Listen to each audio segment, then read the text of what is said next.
जी, अस्सलाम वालेकुम। मेरा नाम मोहम्मद इब्रार ख़ान है। आज एक वीडियो देखी जिसमें कराची की रिहायशी एक लड़की यशमा गुल के नाम से तारुफ़ करवाया। कुछ अर्सा पहले एक्टिंग भी की शायद। डॉक्टर ज़ाकिर नायब को कुछ ऐसे सवालात किए जिस पर डॉक्टर साहब ने उनकी तारीफ़ भी की और उनके सवालों के कुछ बहुत ही अच्छे जवाब दिए। आप वीडियो मुलाहिज़ा फ़रमाएँ। आप वीडियो देखेंगे तो इंशाल्लाह आपको बहुत अच्छा लगेगा। जी हाँ बहन, आप सवाल पूछ सकते हैं। सुनो वीडियो। अस्सलाम वालेकुम डॉक्टर जायक। वालेकुम अस्सलाम। आपका Okay. नाम और आपका पेशा। My name is Yashma Asad Gill and I am an actress. आपका नाम क्या है? Yashma Asad Gill. Yashma सरगिल। Yashma Asad Gill. जी हाँ। Okay, I know the time is limited, but I really want to address your contribution in my journey.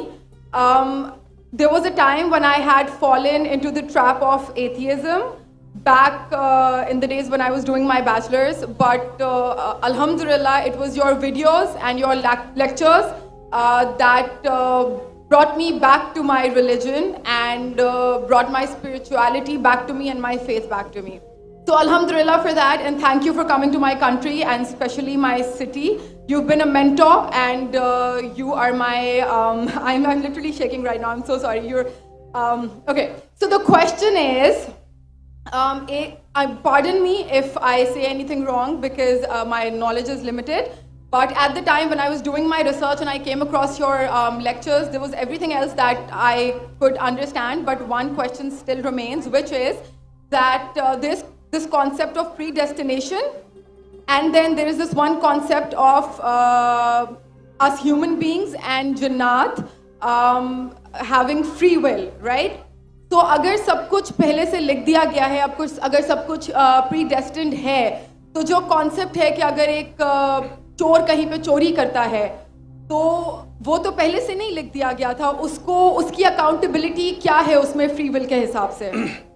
बहन ने एक अहम सवाल पूछा है और वो कहती है कि पहले वो एक्ट्रेस थी और वो एथियज़्म के जाल में फंस गई थी और मेरे कैसेट सुनने के बाद अल्हम्दुलिल्लाह वो वापस दीन की तरफ रुजू की और अल्लाह सुब्हाना व तआला ने हिदायत दी। उनका मेन सवाल है कि कदर के बारे में। मैं आपको मुबारकबाद देना चाहता हूँ कि आप एक फिल्म इंडस्ट्री से वापस सही रास्ते पे आए। बहुत मुश्किल है, अगर मीडिया के जाल में फंस जाते तो निकलना मुश्किल है, लेकिन अल्लाह ताला काफ़ी लोग को हिदायत दे रहा है। आपको भी अल्लाह ने हिदायत दी। जहाँ तक ये सवाल है, उनका सवाल है कदर के बारे में, अबाउट डेस्टिनी, फ्री विल, कि अगर अल्लाह सुब्हाना व तआला ने मेरे तकदीर में लिखा कि मैं शराब पीऊंगा और मैं शराब पीता हूं तो कौन जिम्मेदार? अल्लाह। ये सवाल बहुत कॉमन है, लेकिन अक्सर मुसलमान घबराते पूछने के लिए, क्या कोई फतवा न दे दे मुझे, मैं काफिर हूं। अल्लाह सुब्हाना व तआला कुरान मजीद में इंसानों को एनकरेज करते सवाल जवाब के लिए, इसलिए कुरान मजीद में आप पढ़ेंगे 333 बार 323 टाइम्स 323 बार कहा गया है कुल, कालू, इन लोग ने कहा, और 323 बार अल्लाह कहते कुल, उनसे कहो। यानी कुरान मजीद की एक क्वेश्चन आंसर बुक है। 323 टाइम्स पूछा गया कि क्या सवाल है, अल्लाह बोलता है कुल, कहो कुल। उनने पूछा अल्लाह कौन है, कुल वल्लाहु अहद। तो ये कुल जो है, सवाल करना कोई बुरी बात नहीं, लेकिन ये सवाल बहुत कॉमन है कि हम तकदीर में मानते हैं, ये हमारा ईमान है। तो अल्लाह ताला अगर तकदीर में लिखा कि मैं मर्डर करूंगा, मैं किसका कत्ल करूंगा और मैं कत्ल करता हूं, तो कौन जिम्मेदार? अल्लाह। नऊज़ुबिल्लाह। अगर लिखा है मेरे तकदीर में कि मैं शराब पीऊंगा और मैं शराब पीता हूं, कौन जिम्मेदार? अल्लाह। नऊज़ुबिल्लाह।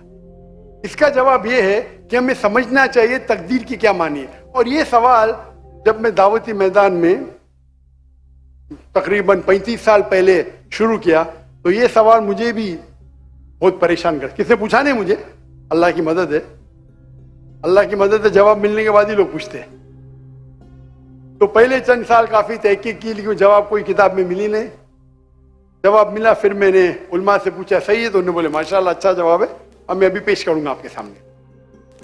मैं मिसाल देता हूं कि अगर एक टीचर क्लासरूम में 100 बच्चे को पढ़ा रही है, 1 साल पढ़ाने के बाद इम्तिहान के पहले टीचर बोलती है ये बच्चा एग्जामिनेशन में फर्स्ट क्लास फर्स्ट आएगा, ये बच्चा सेकंड क्लास आएगा, ये बच्चा फेल होगा। माफ करना, आपको मिसाल बोल रहा हूं, कल मिसाल है आपके लिए। और एग्जामिनेशन के बाद ये सही निकलता है, ये बच्चा फर्स्ट क्लास फर्स्ट आता है, ये बच्चा सेकंड क्लास, ये बच्चा फेल होता है। मेरा सवाल है कि जो बच्चा फेल हुआ वो बोल सकता है कि टीचर ने प्रिडिक्ट की, क्योंकि टीचर ने प्रिडिक्ट की क्या मैं फेल होऊंगा इसलिए मैं फेल हो गया। क्या वो बोल सकता है ऐसा? हाँ क्या नहीं? हाँ क्या नहीं?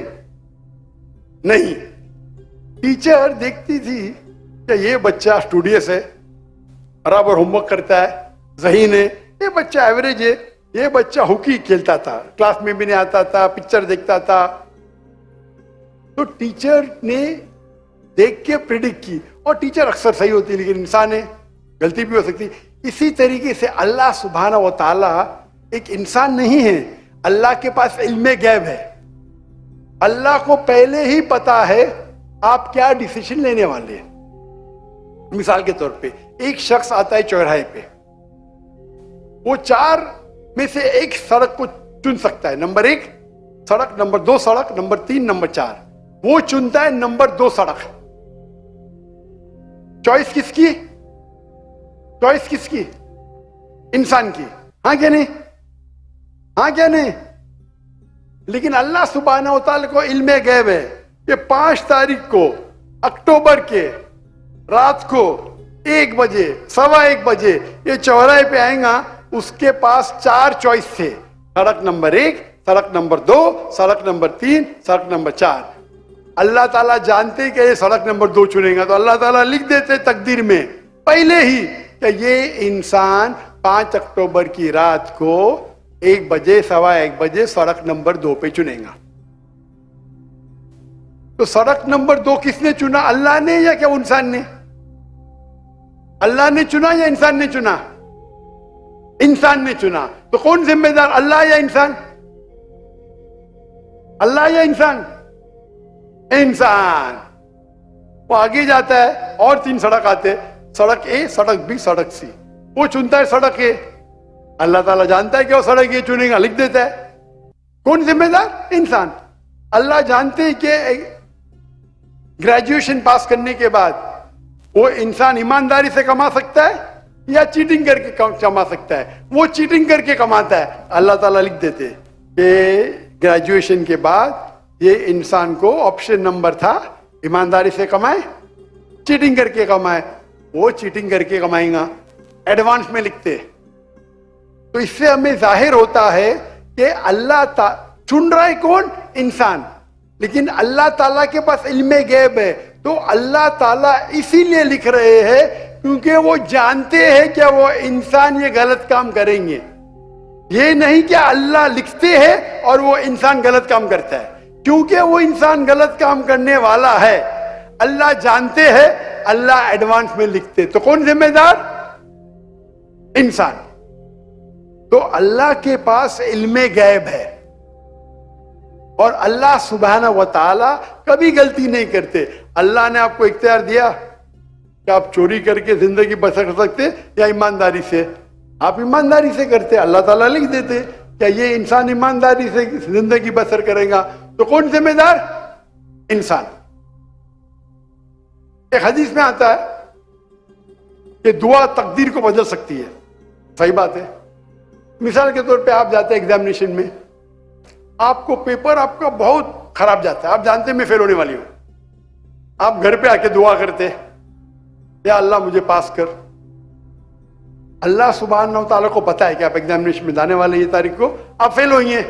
अल्लाह को यह भी पता है कि आप घर पे आके दुआ करेंगे। हाँ कि नहीं? अल्लाह को यह भी पता है कि अल्लाह दुआ कबूल करेंगे कि नहीं। अल्लाह दुआ कबूल कर लेता है। तो तकदीर में लिखा है ये लड़की एग्जामिनेशन में जाती है, फेल होने वाली थी, घर पे आके दुआ करती है, अल्लाह ताला दुआ कबूल कर लेता है, उसे पास कर लेता है।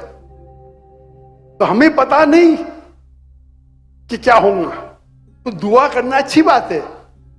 इसीलिए अल्लामा इकबाल फरमाते, खुदी को कर इतना बुलंद कि हर तकदीर के पहले खुदा बंदे से खुद पूछे तेरी रजा क्या है। सुभान अल्लाह। तो तकदीर का मतलब अल्लाह सुब्हानहू व तआला ने आपको इख्तियार दिया है। 100% नहीं, 95%, 90। मैं चाहता हूं मैं दुनिया को तबाह कर दूं, अल्लाह ताला नहीं करेगा। लेकिन अल्लाह आपकी चॉइस आपके ऊपर छोड़ा है। आपको हिदायत दी कुरान में और हदीस में, आप फॉलो करो नहीं करो आपके ऊपर है, आपके ऊपर फ्री विल है। लेकिन अगर आप कोई गलती करते आप जिम्मेदार, आप कोई अच्छाई करते आप जिम्मेदार। तो इसीलिए तकदीर के बारे में अल्लाह को इल्म गैब है। तो जो भी गलत काम करते हैं आप करते हैं, अल्लाह ताला आपसे नहीं करवाता। तो ये अगर आप समझ लेंगे तो इंशाअल्लाह आप कुरान मजीद की जो तालीमात पे अमल करेंगे और इंशाअल्लाह आप जन्नत में जाएंगे। Hope that answers the question. जज़ाकल्लाह। एक हमारे नॉन मुस्लिम भाई हैं, वो सवाल पूछना चाह रहे हैं। जी, अपना नाम